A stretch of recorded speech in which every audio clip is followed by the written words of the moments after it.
NEET தேர்வு முறைகேடு நடந்து இந்தியா முழுவதும் மோடி அரசு எதிராக பெரிய போராட்டம் நடந்துட்டு இருக்கு. மாணவர்கள் டெல்லியிலே கடுமையான போராட்டத்தை நடத்திட்டு வர்றாங்க. இதுவரைக்கும் இந்தியா பார்க்காத அளவில், இன்னும் சொல்ல போனால் இந்திய விடுதலைக்கு பிறகு ஒரு பெரிய எழுச்சியை மாணவர்கள் இளைஞர்கள் இன்றைக்கு டெல்லியில் நடத்தி கொண்டிருக்கிறார்கள். கல்வி அமைச்சர் பதவி விலகணும் என்கின்ற கோரிக்கையில் ஆரம்பித்தது இந்த போராட்டம். ஏன்னா நீட் தேர்வில் பல முறை இதுபோல முறைகேடுகள் நடந்திருக்கிறது. ஆனால் இதுவரைக்கும் எந்த நடவடிக்கை எடுக்கல. கல்வி அமைச்சர் தர்மேந்திர பிரதான் இது குறித்து எந்த பொறுப்பும் எடுக்கல, விளக்கமும் தரல. இந்த தர்மேந்திர பிரதான் கல்வி அமைச்சராக இருந்ததை விட எல்லா மாநிலங்களையும் மிரட்டுகின்ற அமைச்சராக இருந்து வந்திருக்கிறார். தமிழ்நாட்டுக்கு கடந்த 3 ஆண்டுகளுக்கு மேலாக பள்ளி கல்வித்துறைக்கான நிதியை தடுத்து வைத்திருக்கிறார். ஒரு கல்வி அமைச்சர் இந்த மாநிலங்களுக்கெல்லாம் கல்வி கொடுக்கக்கூடாது என்கின்ற அளவிலே யோசிக்கக்கூடிய மிக மோசமான ஒரு நிலைப்பாட்டை எடுத்தவர் தர்மேந்திர பிரதான். அவர் நீட் தேர்வு சம்பந்தமா எந்த விதமான பொறுப்பையும் எடுக்காத காரணத்தினால அந்த மாணவர்கள் பெரிய போராட்டத்தை நடத்தி வருகிறார்கள். தர்மேந்திர பிரதானுக்கு பிறந்தநாள் வாழ்த்துக்களை மோடி தெரிவித்தவுடன் இந்த ஒட்டுமொத்த அரசாங்கமும் வேண்டுமென்றே இந்த மாணவர்களை வஞ்சிக்கிறது என்று அம்பலமாகி போயிடும். இப்ப நீட் தேர்வை பத்தி எங்களுக்கு அக்கறை கிடையாது, மாணவர் போராட்டத்தை பத்தி எங்களுக்கு அக்கறை கிடையாது என்பதுதான் மோடியினுடைய பிறந்தநாள் செய்தியாக இருந்தது. அப்படி இருக்கக்கூடிய நிலைமையில போராட்டம் தீவிரமடைந்து வந்திருக்கிறது. இன்றைக்கு டெல்லியில கடுமையான ஒடுக்குமுறை மாணவர்கள் மீது ஏவப்பட்டிருக்கிறது. டெல்லியினுடைய காவல்துறை மிக மோசமான நடந்தது நீங்க எல்லா இடத்துலயும் பார்த்திருப்பீங்க. உலகம் முழுவதும் கொந்தளித்து பல நாடுகளில் இருந்து இந்த போராடுகின்ற மாணவர்களுக்கு ஜனநாயக சக்திகள் ஆதரவு தெரிவித்திருக்கிறார்கள். இந்த மாணவர்கள் நம்முடைய குழந்தைகள், நம் வீட்டு குழந்தைகள். நம்மளுடைய குழந்தைகளுடைய எதிர்காலம் இப்பொழுது கேள்விக்குறியாக மாறி இருக்க நிலைமையில தான் தமிழ்நாட்டிலும் போராட்டம் நடந்து வருகிறது. டெல்லியில் நடக்கக்கூடிய இந்த போராட்டத்தினுடைய ஆரம்ப விதை தமிழ்நாட்டில் ஆரம்பிச்சது. சரியாக 9 ஆண்டுகளுக்கு முன்னாடி தங்கை அனிதா செப்டம்பர் 1ஆம் தேதி 2017 தன்னுயிரை கொடுத்து இந்த நீட்டினுடைய கொடூர முகத்தை தமிழ்நாட்டில் காண்பித்தார். தமிழ்நாட்டில் இதுவரைக்கும் 16 குழந்தைகளை நாம் இழந்திருக்கிறோம், மாணவ செல்வங்கள் இழந்திருக்கிறோம். இவ்வளவு பேரையும் இழந்து நீட் தேர்வை ரத்து செய்ய வேண்டும் என்று தான் கேட்கிறோம். திரும்ப திரும்ப ஒரு விஷயம் என்னன்னா, நீட் தேர்வு பாஸ் பண்ணாலே ஏதோ டாக்டர் ஆயிருவாங்கன்ற மாதிரி ஒரு பிம்பத்தை ஏற்படுத்துறாங்க. நீட் தேர்வுங்க டாக்டர் படிக்க போறதுக்கான நுழைவுத் தேர்வு தாங்க. அதுக்கப்புறம் டாக்டருக்கு நீங்க படிக்கணும். அதுல நீங்க செமஸ்டர்ல பாஸ் பண்ணாதான் டாக்டர் ஆக முடியும் 5 வருஷம் படிச்சு. நீட் தேர்வு எழுதினாலே ஏதோ டாக்டர் ஆயிருவாங்கிற மாதிரி பிஜேபி காரங்கெல்லாம் தரமான மருத்துவர் உருவாக்குவதற்கு நீட் தேவைன்னு பேசுறாங்க. நீட் தேர்வு எழுதினா நீங்க டாக்டர் சர்டிபிகேட் கொடுத்துருவீங்களா சார்? நான் பிஜேபி காரங்களை பார்த்து கேட்கிறேன். நீட் தேர்வுங்கிறது ஒரு நுழைவுத் தேர்வு. ஒரு கல்லூரியில படிக்க போறது நுழைவுத் தேர்வு. 12ஆம் கிளாஸ் பிள்ளைங்களுக்கு என்ன தெரியுமோ அதுல நீங்க பரீட்சை வச்சு நுழைவுத் தேர்வுக்கான ஒரு அனுமதி தர்றீங்க, படிக்கிறதுக்கான அனுமதி தர்றீங்க. அவ்வளவுதான் விஷயம். ஏதோ இங்க நீட் தேர்வுங்கிறது உலக தரம் வாய்ந்த தேர்வு, அது படிச்சாலே மருத்துவர் சிறந்த மருத்துவர் ஆயிருவாங்கன்ற ஒரு கட்டமைப்பு, ஒரு பிம்பத்தை உருவாக்கிட்டே இருக்கிறாங்க. இல்லைங்க, நீட் தேர்வுங்கிறது டாக்டர் படிக்க போறதுக்கான நுழைவுத் தேர்வு தான். அதுக்கப்புறம் தான் நீங்க டாக்டருக்கே படிக்கணும், 5 வருஷம் படிக்கணும். எல்லா பாடத்தையும் முறையா படிச்சு இப்ப என்ன சிலபஸ் இருக்கோ, நீட் தேர்வுக்கு முன்னாடி என்ன சிலபஸ் இருந்தோ அதே சிலபஸ் தான் படிக்க போறாங்க, அதே மாதிரி தான் பரீட்சை எழுத போறாங்க. அதனால இது என்னன்னா, தனியார் கம்பெனிகளுக்கு லாபத்திற்காக இந்த வேலையை செய்யறாரு. 1 லட்சம் 1.5 லட்சம் கோடி ரூபாய் இந்த கோச்சிங் சென்டர் மட்டும் சம்பாதிக்கிறாங்க. நீங்க சென்னையில பாத்தீங்கன்னா 4 மாடி கட்டிடம் 6 மாடி கட்டிடமாக கோச்சிங் சென்டர் வைக்கிறாங்க. இந்த பணம் எல்லாம் எங்க இருந்து வருகிறது? உங்க வீட்டில இருந்து, எங்க வீட்டில இருந்து வரக்கூடிய மாணவர்கள் இந்த நீட்டுக்காக படிப்பதற்கு இவ்வளவு செலவு பண்ண வேண்டியிருக்கு. அப்ப இப்படிப்பட்ட இடத்துல தான் நீட்டு ரத்து செய்யணும்னு எல்லாருமே போராட்டம் நடத்துறோம். தமிழ்நாட்டில் போராட்டம் தீவிரம் அடைந்து இருக்கிறது. தமிழ்நாட்டில் இந்த மாணவர்களுக்கு ஆதரவாகவும் இந்த நீட் தேர்வு ரத்து செய்ய வேண்டும். வட மாநிலத்தில் இருக்கக்கூடிய போராட்டத்தோட கூர்மையான போராட்டம் தமிழ்நாடு போராட்டம். தமிழ்நாட்டில் நீட் தேர்வே ரத்து செய்யுங்க நம்ம கேட்கிறோம். வெறும் கல்வி மந்திரி ராஜினாமா செஞ்சா மட்டும் பத்தாது, அங்க இருக்கக்கூடிய முறைகேடுகளை நீங்க நிவர்த்தி செஞ்சா பத்தாது. நேற்று கூட நரேந்திர மோடி என்ன சொல்லியிருக்காரு, நான் ஒரு விசாரணை கமிஷன் அறிவிக்கும் சொல்லியிருக்காரு. 1 மாசம் என்ன சார் பண்ணீங்க நரேந்திர மோடி சார்? 1 மாசமா இதே டெல்லியில இந்த மாணவர்கள், இளைஞர்கள், குழந்தைகள் போராடிட்டு இருக்கிறாங்களே, அன்னைக்கெல்லாம் வாயை திறக்கல. இன்னைக்கு நரேந்திர மோடிக்கு பயம் வந்துருச்சு, தனது ஆட்சி இருக்குமா இருக்காதான்னு. ஏன்னா இளம் தலைமுறை அஞ்சாமல், இவள் அடக்குமுறைக்கு அஞ்சாமல் வீதியில் இறங்கி அடிக்க ஆரம்பிச்சுட்டான். இந்த அரசாங்கம் வெளியே போன்னு சொல்ல ஆரம்பிச்சுட்டான். ஒவ்வொரு மாணவனுக்கு பின்னாடியும் பல குடும்பங்கள் இருக்கின்றன, அந்த உறவினர்கள் இருக்கிறார்கள். அத்தனை பேருடைய கருத்தும் இப்ப மாறிட்டு இருக்கு பிஜேபிக்கு எதிராக. அவ இதை கண்டு ஆட்டம் கண்டிருக்கிறது. கிளிபிடித்து போய் நரேந்திர மோடி நேற்றுக்கு அவரா இதுவரைக்கும் என்னைக்காவது ஏதாவது போராட்டத்துக்கு இப்படி எல்லாம் வீடியோ கொடுத்திருக்காரா? இப்படிதான் பேசியிருக்காரு அவரு. இது வரைக்கும் பேசினது இல்ல. நேற்று நரேந்திர மோடி பேசுறதுக்கான காரணம் என்ன? அவர் டிமானிட்டைசேஷனுக்கு பேசினாரு. அதுக்கப்புறம் இப்பதான் வந்து பேசுறாரு. அவர் முகத்துல அவ்வளவு பீதி தெரியுது, அவ்வளவு பயம் தெரியுது. ஏன்னா பதவி வந்து பறிபோயிரும் என்கின்ற நிலைமையை இந்த மாணவர் உருவாக்கி இருக்கிறாங்க. ஏன்னா ஒரு தேர்வு நடத்துறதுக்கு ஒரு அரசாங்கத்து வக்கு இல்லையா? ஒரு எக்ஸாம் நடத்துறதுக்கு ஒரு தேர்வு நடத்த கூட மோடி அரசுக்கு வக்கு இல்லையான்றத மாணவர் கேட்டிருக்கிறாங்க.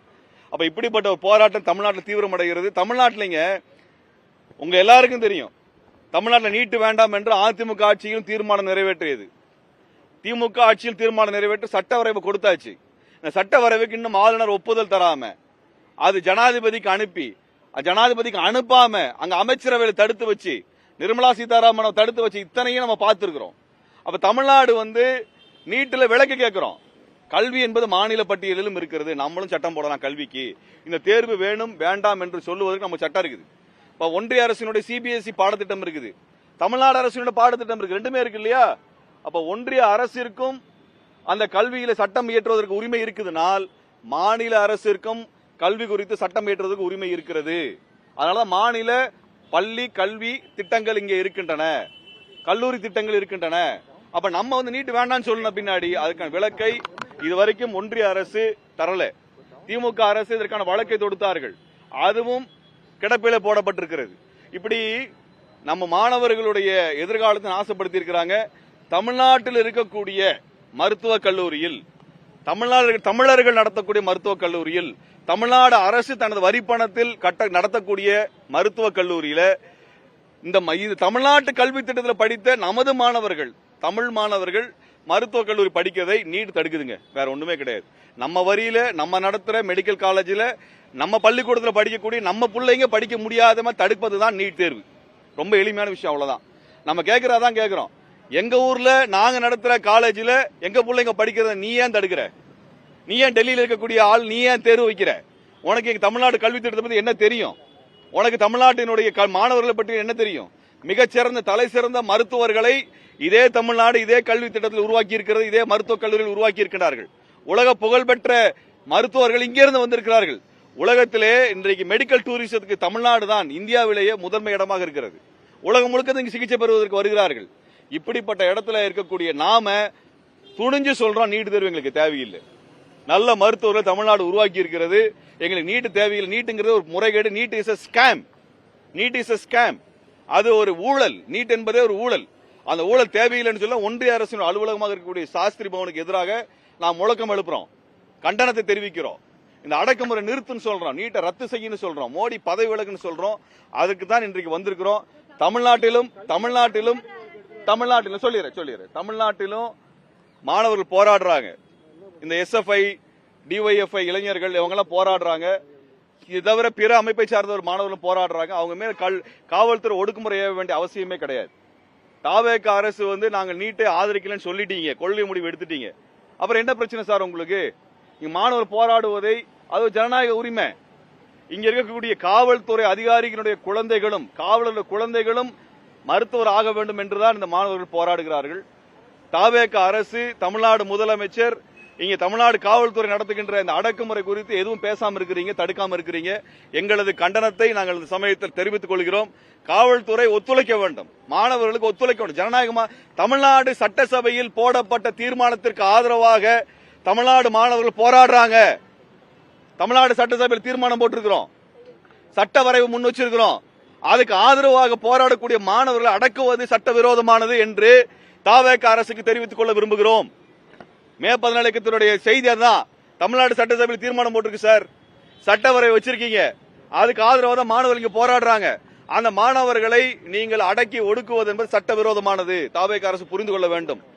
ஆகவே உடனடியாக தாவேக அரசு மாணவர்கள் மீதான ஒடுக்குமுறை நிறுத்த வேண்டும் என்று நாங்கள் கோரிக்கை வைக்கிறோம். அது மட்டுமல்ல, கண்டனத்தை தெரிவிக்கிறோம். அது மட்டுமல்ல, சட்டசபையில் நிறைவேற்றப்பட்ட தீர்மானம் தயவு செஞ்சு எடுத்து வாசிங்க சார். இதே தமிழ்நாடு சட்டசபையில் தீர்மானம் நிறைவேற்றப்பட்டிருக்குது. அதிமுக காலத்திலும் பேசியிருக்கிறார்கள், திமுக காலத்திலும் பேசியிருக்கிறார்கள். நீங்கள் அதை எடுத்து பாருங்க, சட்டவரைவு எடுத்து பாருங்க. ஆளுநர் மாளிகையில் கிடப்பில போட்டு இருக்குது, அதற்கும் எடுத்து நீங்கள் குரல் எழுப்ப வேண்டும். தமிழ்நாட்டுக்கு விலக்கு வாங்குவதற்கு பேச வேண்டிய பொறுப்பு தாவேக அரசுக்கு இருக்குது. அதை செய்யாமல் இருப்பதை நாங்கள் வன்மையாக கண்டிக்கிறோம்.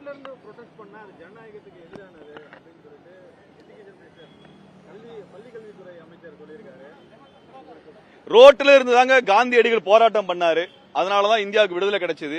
ரோட்டில் இருந்து தான் ஜல்லிக்கட்டுக்கு போராட்டம் பண்ணோம், அதனாலதான் அந்த உரிமை நம்மளுக்கு கிடைச்சது. சாலை என்பது மக்கள் பயன்பாட்டில் இருப்பது, தனியார் சொத்து அல்ல.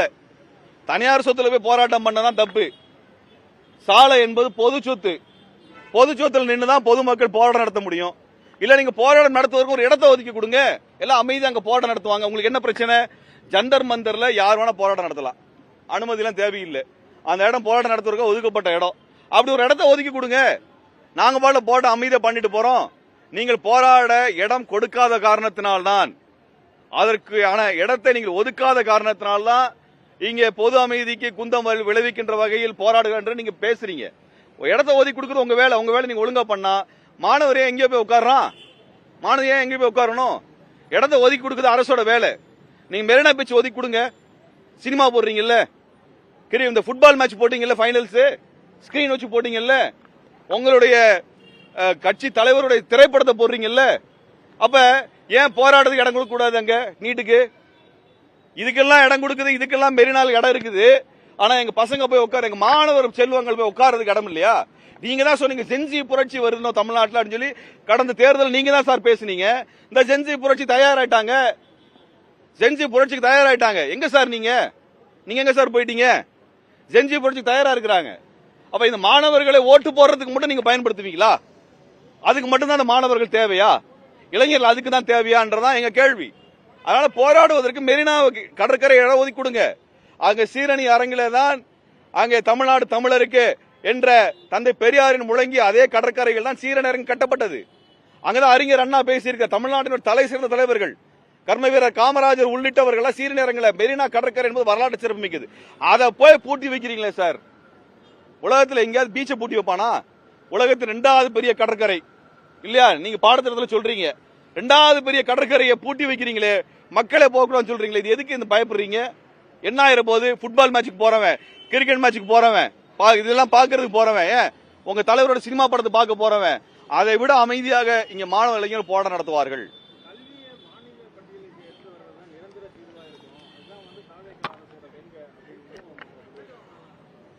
கல்வியை மாநில பட்டியலுக்கு கொண்டு வருவதுதான் தாவேக அரசு கொள்கை என்றால், அந்த கொள்கைக்காக தான் நீங்க மாணவர்கள் போராட்டம் நடத்துறாங்க.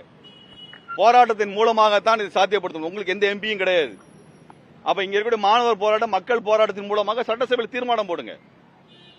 அந்த சட்டசபை தீர்மானம் ஏற்கனவே போடப்பட்ட தீர்மானத்துக்கு ஆதரவாக தான் மாணவர்கள் இறங்கி இருக்கிறாங்க. அதனால இந்த கல்வி பட்டியலை கல்வியை மாநில பட்டியல் கொண்டு வரக்கூடியதுக்கான கோரிக்கை தான் எல்லாரும் போடுறோம். நாங்க ஏன் இன்னைக்கு போராட்டம் பண்றோம்?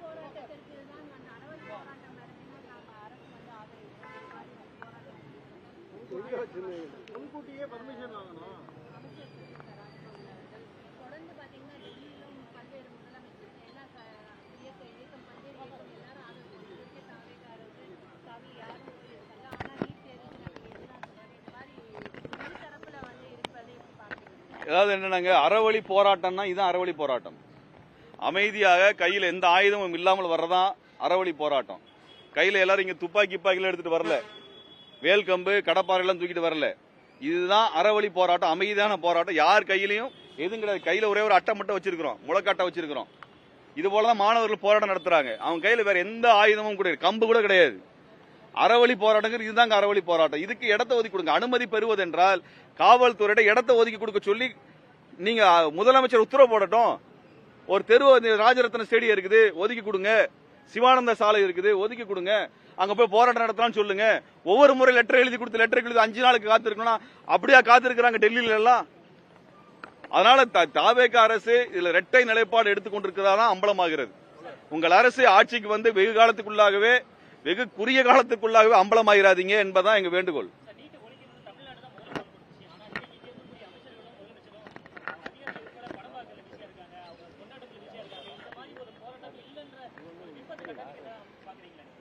இல்ல இன்னைக்கு நம்ம எல்லாரும் போராட்டத்தில் இருக்கும் பொழுது அமைச்சர்கள் திரைப்படம் பார்க்க சென்றுட்டாங்க அப்படிங்கிறது எல்லாத்துக்குமே ஒரு வருத்தமான விஷயம் தான். எதுக்கு முக்கியத்துவம் தரணும்னு அமைச்சருக்கு தெரியணும், இந்த அரசுக்கு தெரியணும். உங்களது கட்சி கொண்டாட தனியா வச்சுக்கோங்க, உங்க கட்சி தலைவருடைய திரைப்படத்தை கொண்டாடுவது தனியா வச்சுக்கோங்க. ஆனால் வேலை நேரத்தில் வேலை பார்ப்பதான முக்கியம், அதான முக்கியம். இங்க ஒரு பெரிய போராட்டம் நடக்குது, பெரிய அவலம் நடந்து கொண்டிருக்கிறது. இதை பற்றி எந்த விதமான ஒரு கவலையும் இல்லாமல் பண்றது மக்களிடமிருந்து அவங்க அந்நியப்பட்டு போவாங்கிறதான் அது வெளியே தெரியற விஷயம்.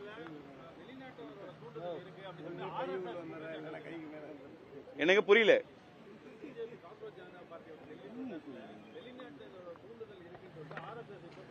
அதாங்க பிஜேபி ஆர்எஸ்எஸ் அவங்கள தவிர எல்லாருமே வெளிநாட்டுக்காரன் சொல்லிடுவான். பிஜேபி ஆர்எஸ்எஸ் இருக்க ஒரே பிரச்சனைனா அவனை தவிர எல்லாரும் வெளிநாட்டுக்காரன் சொல்லுவான். இப்ப ஆர்எஸ்எஸ் பிஜேபி இதே ஒரு பிரச்சாரமா பண்ணிக்கிட்டு இருக்காங்க. மாணவர் நாங்கெல்லாம் தானே ஓட்டு போட்டோம், எல்லாத்துக்கும் ஓட்டர் ஐடி வச்சிருக்கிறோம்ல, ஓட்டு போட்டோம்ல, அப்புறம் வெளிநாடா இருக்கும். எல்லாம் ஓட்டு போட்டோம் தானே வீட்டுல வீதியில நின்றுட்டு இருக்கிறான். எல்லாருமே வெளிநாட்டு செய்தியாது. பிஜேபி ஆர்எஸ்எஸ் தான் தேச விரோத சக்தி. அவங்க தான் தேச விரோதிகள். அவங்க தான் தேச விரோதிகள். அவங்களுக்கு எதிராகத்தான் இங்க மக்கள் எல்லாம் போராடுறாங்க. அதனால பிஜேபி தான் தேச விரோதிகளாக பாக்குறோம். நாங்க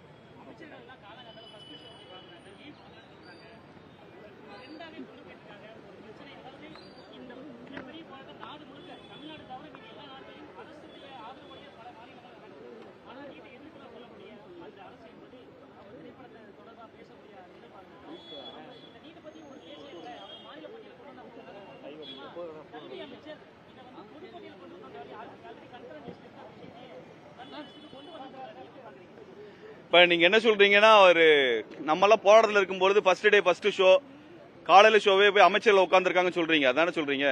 ஏன்னு கேக்குறேன்.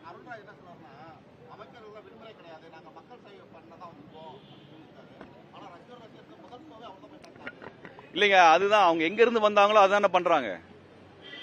நீங்க அமைச்சரானதுக்கு பின்னாடி நம்மளுக்கு பெரிய பொறுப்பு இருக்கு. எல்லா மக்களும் கவனிக்கிறாங்க. நீங்க திரைப்படம் பாக்குறது, நாங்க தங்கை அனிதா இறந்த போது எல்லாருமே வீதியில் இறங்கி போராடணும். அன்னைக்கு அவரோட ரசிகர் மன்றம் போராட்டத்துக்கு வரல. நாங்கெல்லாம் போராடி தான் வழக்கு வாங்கணும். அன்றைக்கு ரசிகர்களாக இருந்தவர்கள் இன்றைக்கு அமைச்சர்களாக மாறி இருக்கிறார்கள். அவர்கள் பொறுப்பெடுத்து இன்றைய சூழலுக்கு ஏற்ப அவங்க என்ன பொறுப்பு வந்திருக்குதோ அந்த பொறுப்புக்கு தங்களை தகவமைத்துக் கொள்ளலன்னா மக்களிடமிருந்து அந்நிய மக்கள் சிரிச்சிருவாங்க. வேற ஒண்ணும் கிடையாது. மக்கள் சிரிச்சிருவாங்க. இப்படிலாம் இருந்தீங்கன்னா சிரிச்சிருவாங்க. நீ இப்படியே பண்ணிட்டு இருந்தா அது மக்கள்கிட்ட நீங்க ஆதரவு இழந்து போகக்கூடிய நிலைமை தான் நடக்கும்.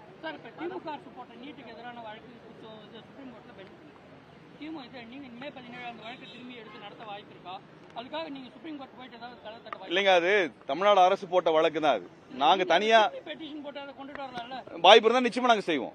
எங்களால வாய்ப்பு இருந்தா நிச்சயமா நாங்க செய்வோம். அதற்கான எங்களுக்கு எந்த தடையும் கிடையாது. ஆனா எங்களுக்கு உச்சநீதிமன்றத்தில் நம்பிக்கை கிடையாது. உச்சநீதிமன்றம் இந்த வழக்கை இவ்வளவு நாள் தடுத்து வச்சிருக்க வேண்டிய அவசியம் இல்ல, இல்லைங்களா?